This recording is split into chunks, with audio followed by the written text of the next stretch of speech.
తులవారికి గనక చూసుకున్నట్లయితే మీ యొక్క రాస్యాధిపతి ప్రస్తుతం దశమ స్థానంలో ఉంటూ లాభంలోకి జూన్ 5వ తేదీని వస్తూ కేతువుతో కలుస్తున్నాడు. ఇది చాలా కీన్గా అబ్జర్వ్ చేయాల్సిన అంశం. దశమంలో 3 గ్రహాలు ఉంటూ బుధుడేమో వెనక్కి వెళ్ళిపోతున్నాడు, మిథునంలోకి వెళ్ళి రవితో కలుస్తున్నాడు. రవి మరలా 17వ తేదీ వచ్చి దశమంలో ఉండే గురువుని కలుస్తాడు. అదేవిధంగా అష్టమ కుజుడు, పంచమ స్థానంలో రాహు, 6వ స్థానంలో శని యొక్క సంచారం జరుగుతుంది. ఈ యొక్క గ్రహస్థితిని అనుసరించి మీకు ఎలా ఉండబోతుంది, ఎటువంటి విషయాల పట్ల మీరు జాగ్రత్తగా ఉండాలి, ఏ దేవతారాధన చేయాలనేటువంటి అంశాలు చెప్తుంది నేనైనప్పటికీ చెప్పిస్తుంది సాక్షాత్ లలిత అమ్మవారిగా భావిస్తూ ఆ లలితాంబిక అమ్మవారి యొక్క అనుగ్రహం మీకు పరిపూర్ణంగా కలగాలని మనస్ఫూర్తిగా కోరుకుంటూ, రాస్యాధిపతి అయినటువంటి శుక్రుడు ఎప్పుడైతే మీకు కేతువుతో ఉంటున్నాడో కొన్ని వ్యాపార లాభాల విషయంలోని, లేకపోతే ఒక్కొక్కసారి వివాహ జీవితం విషయంలో కూడా కొంత జాగ్రత్త వహించాలి. బికాజ్ ఆఫ్ ఇక్కడ సప్తమాధిపతి వచ్చి అష్టమంలో కూర్చుంటున్నాడు. ఆ అష్టమంలో ఉండేటువంటి కుజుడు శుక్రకేతువుని వీక్షిస్తున్నాడు. కాబట్టి వివాహ నిర్ణయాలు ఇటువంటివి అయితే వివాహ సంబంధించిన ఎటువంటివి కుదురుతాయి.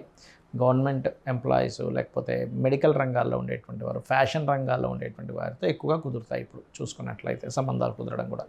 కాకపోతే ఏదైనా వివాహం అయ్యి జీవిత భాగస్వామితో ఉండే విషయాల పట్ల కూడా కాస్త జాగ్రత్తగా ఉండండి.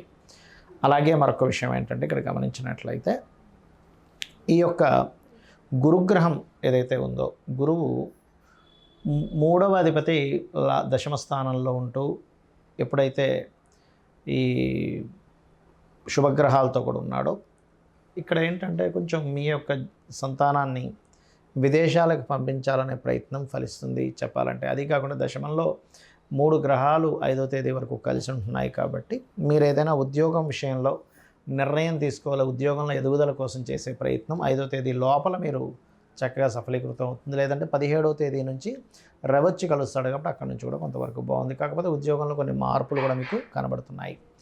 సంతానం కోసం చేసే ప్రయత్నం కొంచెం జాగ్రత్తగా చూసుకొని చేయాలి. రాహు పంచమంలో ఉన్నాడు కాబట్టి గర్భవతులు కొంత జాగ్రత్తగా ఉండాలి. రాజకీయ నాయకులకు చాలా బాగుంటుంది, ఉద్యోగ అవకాశాలు వస్తాయి. మరియు మరొక విషయం ఏంటంటే ఇక్కడ గమనించినట్లయితే ఈ గ్రహాల యొక్క స్థితిగతులు ప్రధానంగా ఏంటంటే ఈ విషయంలో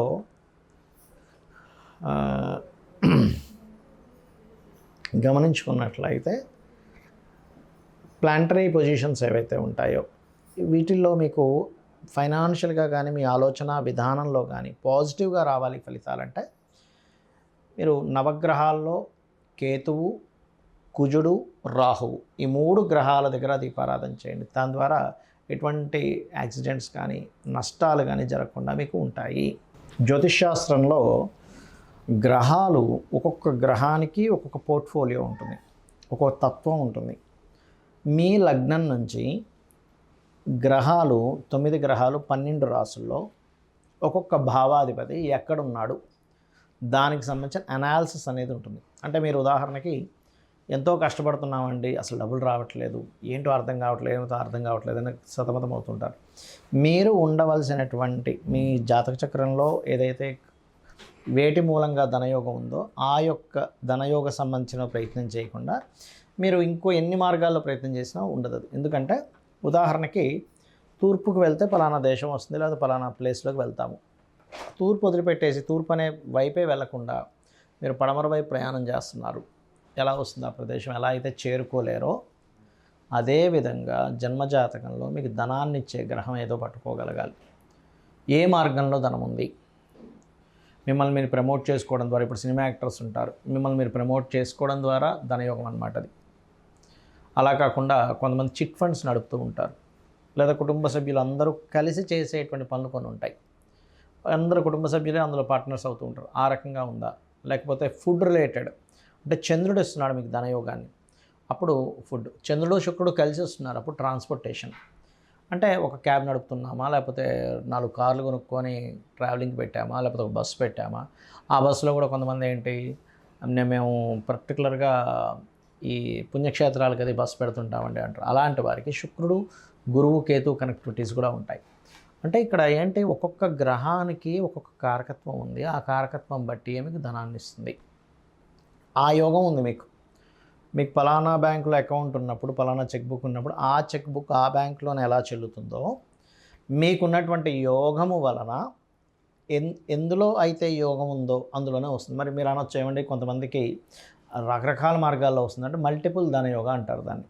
అంటే మీ ధనాధిపతి ద్విస్వభావ రాశుల్లో ఉండడం, రకరకాల గ్రహాలతో కలిసి ఉండడం వల్ల మల్టిపుల్ ధనయోగం ఉంటుంది. కొంతమందికి 1-2 వాటిలోనే డబ్బులు వస్తాయి. కొంతమందికి ఒక 50 సక్సెస్ అయినా 51 దగ్గర ఇబ్బంది పడతారు. ఎందుకంటే ఆ మాటి మూలంగా ధనయోగం లేదు.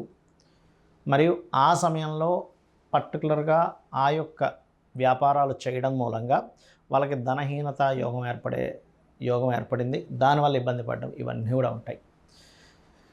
ఇక ఇక్కడ గమనించుకున్నట్లయితే ఈ గ్రహాల యొక్క స్థితిగతులు ఏవైతే ఉన్నాయో, ఈ గ్రహ స్థితిగతులు పర్టికులర్గా గమనించుకున్నట్లయితే ఇక్కడ మీరు ఏదైతే ఉంటారో అంటే మీ మీ కాంబినేషన్స్ అంటే చూడండి, ఒక్కోసారి మనకి పలానా పని చేయాలి, పలానా సంబంధంగా ఇలా అవుతుంది అన్నప్పుడు మీరు అర్థం చేసుకోవాల్సింది ఏంటంటే గ్రహాలు ఇక్కడ 3 రకాలుగా విడిపోతాయి గ్రహాలు. ఇప్పుడు కూడా ఎలా అంటే మీకు ఈ యొక్క ఆలోచన వచ్చింది, పలానా బిజినెస్లోకి వెళ్ళాలి, లేకపోతే పలానా ప్రాజెక్ట్ చేయాలి, ఏదైనా ఆ ఆలోచన మీకు నష్టపరచడానికి వచ్చిందా, లాభం కలగడానికి వచ్చిందా అనేది చాలా స్పష్టంగా జ్యోతిష్ శాస్త్రంలో ఆ గ్రహం చెప్తుంది చాలా స్పష్టంగా.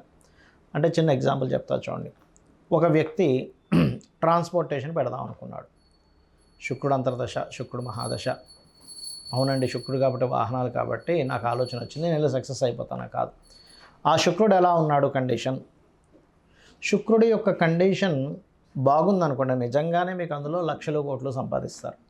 అదే శుక్రుడి కండిషన్ బాగోకపోతే ఆలోచన ఇస్తాడు కానీ నష్టాన్ని ఇస్తాడు. ఇది పట్టుకోగలగాలి. ఎలా అంటే మనకు ఒక ఫ్రెండ్ ఎవరో పరిచయం అయ్యారు. పరిచయం అయినప్పుడు అబ్బా పలానా వ్యక్తి పరిచయం అయ్యాడండి, ఆయన చాలా పెద్ద బిజినెస్ మ్యాన్, అది ఇది అనుకుంటున్నాం. ఆయన దానిలో షేర్ కూడా కలవమంటున్నాడు. కానీ ఆయన ఆలోచన ఏంటి, మిమ్మల్ని షేర్ కలుపుకొని మిమ్మల్ని ముంచాలని ఆయన ఆలోచన. అతని ఇంటెన్షన్ అది అయినప్పుడు మీరు వెళ్ళడం వల్ల ఏంటి, నష్టం వస్తుందా లాభం వస్తుందా? నష్టమే కలుగుతుంది. ఎందుకంటే తీసేసుకొని తర్వాత అది నష్టం వచ్చిందని మిమ్మల్ని ఇబ్బంది పెడతాడు. అలా మీకు నడిచేటువంటి మహాదశలు, అంతర్దశలు, గోచారం అంటే ఎంతసేపు వెళ్ళాల్సిన ఒకటే కాదు, ప్రతి గ్రహము అంటే నవగ్రహాల్లో ప్రతి గ్రహము యొక్క కదలిక ఈ గోచారాన్ని రూల్ చేస్తూ ఉంటుంది. అంటే ఇప్పుడు మనం చెప్పుకుంటున్నాం, మేషం నుంచి ఈ గ్రహాలు ఇక్కడ ఉన్నాయి, వృషభం నుంచి ఈ గ్రహాలు ఇక్కడ ఉన్నాయి.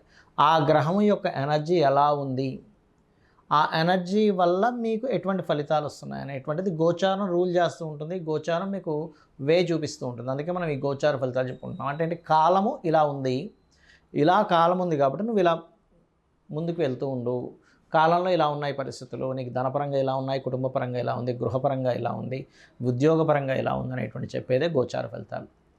అయితే మీ పర్సనల్ చార్ట్లో ఉండేటువంటి స్ట్రెంగ్త్ చాలా ముఖ్యం గోచారం కంటే కూడా. అది కనుక చాలా బాగుంటాయి కనుక గోచారంలో జరిగేటువంటి కొంత ఇబ్బందికరమైనటువంటి ఫలితాలు ఏవైతే ఉంటాయో అవి చాలా మటుకు తగ్గిపోతాయి. అలా కాకుండా అక్కడ మీకు జన్మజాతకంలోనే బలం లేదు, గోచారంలోనే కొన్ని పాపగ్రహాలు వచ్చి కాంబినేషన్స్ వచ్చేసాయి. అందుకే చూడండి, అసలు ఎప్పుడు మేము పడలేదండి ఇంత ఇబ్బంది అంటూ ఉంటాం. ఎందుకు కారణం ఏంటంటే మీ పర్సనల్ చార్ట్లో మహాదశ, అంతర్దశ అనుకూలంగా లేదు, దానికి తోడు గోచారం అలా వచ్చింది. ఇవన్నీ ఒక ఎత్తు అయితే మీరు సరైనటువంటి గృహంలో కూడా లేరు. మీరు ఉండవలసిన గృహంలో ఉండకుండా, అంటే మీకు సరిపోయే డైరెక్షన్లో ఉండకుండా దోషమున్న ఇంట్లో ఉంటే మళ్ళీ అక్కడ కూడా సేమ్ ఇవే నవగ్రహాలు అష్టదిక్కుల్లో ఉంటాయి కాబట్టి అది మళ్ళీ ఇంకొక దోషం ఎక్కువ అవుతూ ఉంటుంది. కాబట్టి ఇది చాలా క్లియర్గా మీరు ఇల్లు చెక్ చేసుకొని, మీరు ఇవన్నీ నాకు తెలియవండి, నాకు డేట్ ఆఫ్ బర్త్ లేదు, నాకు వాస్తు తెలియదు, నాకు అంత చూపించుకునే స్తోమత కూడా లేదంటే చాలా సింపుల్ టెక్నిక్. లలితా సహస్రనామాలు నిత్యము పారాయణం చేయండి, ఏమీ అక్కర్లేదు. అమ్మవారి మిమ్మల్ని చూసుకుంటుంది, ఒక కన్న తల్లిలాగా.